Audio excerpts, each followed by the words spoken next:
एक real story है, बहुत ही हार्ट टचिंग है। पूरी सुनना अच्छी लगे तो शेयर जरूर करना। कि एक बूढ़ा बाप और उसके 2 बेटे। उसकी पत्नी पहले ही गुजर चुकी, कैसे तैसे उसी ने पाल पोस कर उनको बड़ा किया, पढ़ाया लिखाया। जमीन बहुत कम थी पर प्यार बहुत था। बड़े बेटे ने उसी जमीन में काम करना शुरू किया और छोटे बेटे की रेलवे सरकारी नौकरी लग गई। नौकरी छोटी थी पर दिल बहुत बड़ा था। जैसे ही तनख्वाह आती पूरी की पूरी तनख्वाह घर दे देता।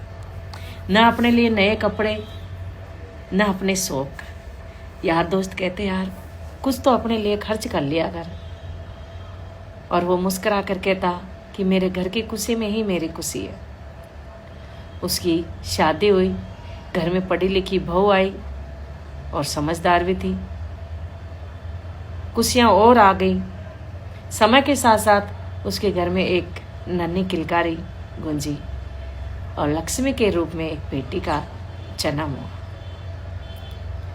घर की रौनक और बढ़ गई और समय बीतता गया। नौकरी को 6 साल हो गई थी जब एक दिन ड्यूटी पर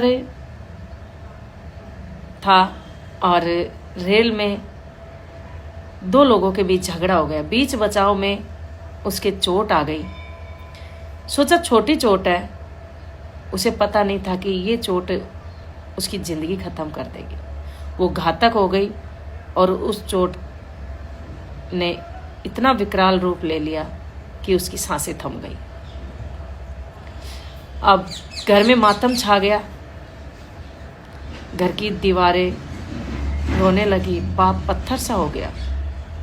उस बेटी की आंखों में एक ही सवाल, पापा कब आएंगे। 15 दिन बाद पत्नी सब छोड़कर चली गई। अपनी बेटी को लेकर मायके चली गई। क्लेम का पैसा, बीमा का पैसा भी लेकर चली गई। पति की जगह नौकरी मिल गई और कुछ ही महीनों बाद दूसरी शादी कर ली। उसने क्या खोया? सिर्फ एक रिश्ता।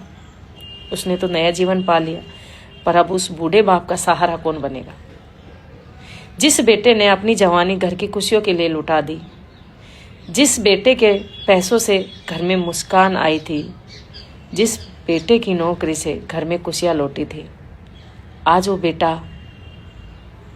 बिना मुस्कान के चला गया।